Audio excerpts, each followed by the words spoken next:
I'm describing the car-optional community, a place where you can use a car if you want to or when you really need to, but you don't have to, not constantly.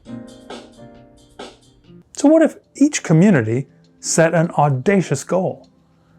In 2018, South Miami-Dade made about 1.5% of its trips via walking, biking, and transit combined. What if it didn't always have to be this way?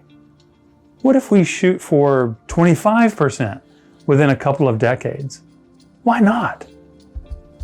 Achieving a big goal like that will take time, but it doesn't require rocket science. So, here's a top 10 list of the crucial features of a car-optional community for the 21st century.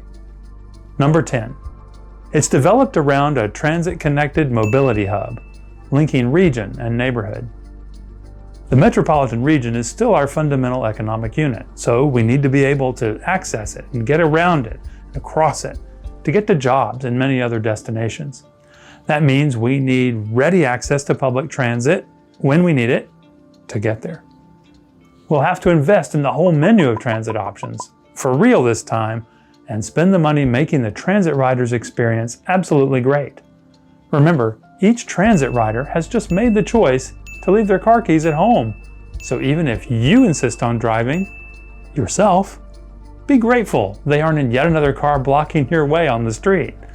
But no matter what our transit technology, we will need walkable places when we exit the train, or the bus, or the trolley, or the trackless train, or the automated vehicle platoon. Transit stations belong at the center of community life, where walking is prioritized. And at this hub, it should be easy and convenient to switch to other modes like bikes and scooters, low-speed neighborhood circulators, or rideshare services. Number 9. There are showers and covered bike parking spaces at many of our workplaces. Because in our neighborhood, smart businesses invest in making it easy for workers to commute by bike even in hot weather. That's a lot cheaper than building big, ugly parking structures. Number 8. Speaking of parking, in this community, it's right-sized, and the price for storing your car realistically reflects the cost. The goal is to have just enough, not too much. Number 7. Our car-optional neighborhood is flexible and optimized for new techno-mobility, ride-hailing, bike share, scooters, car share, EVs, ACVs, delivery bots, ultralight vehicles, and whatever's next.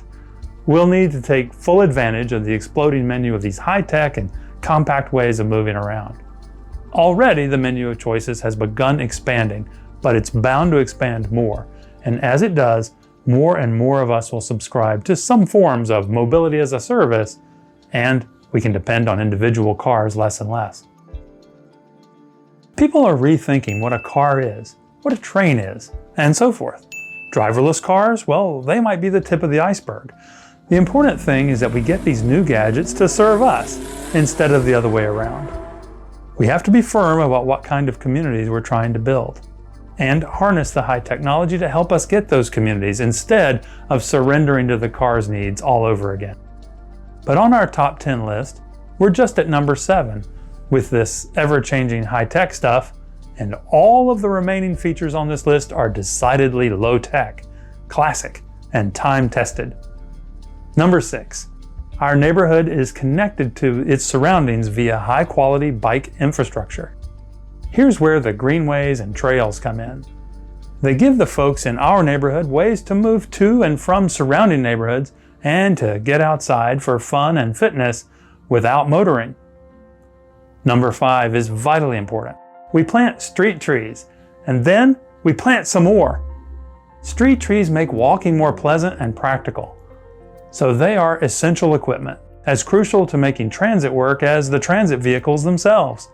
Plus, those trees hold stormwater, reduce energy costs, store carbon, make oxygen, and add real estate value. We need to plant a zillion more shade trees on our streets immediately.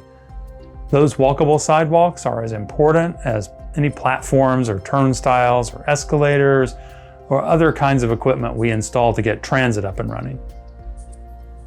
Naturally, street trees were an afterthought in traffic engineering and cars-only street design for decades.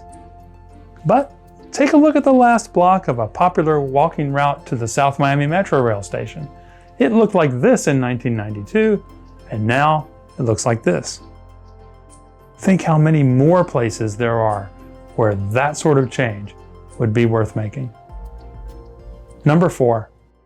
Our neighborhood has street-oriented, street-shaping architecture and green, comfortable parks and public spaces. Who'd ever want to leave? Number 3. The neighborhood is laid out with relatively small blocks and an interconnected web pattern. You can get where you want to go on foot because the grid makes the neighborhood permeable. Number 2, and this is a big one. This neighborhood has slow, safe, walkable, bikeable streets. And number 1, completeness. Everything is brought closer together. We have what we need without being pushed far apart, and there are enough souls around to support local commerce and institutions.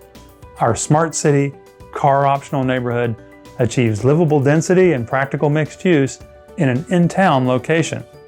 The future is all about choices. The most important choice of all, working together, because we are the traffic.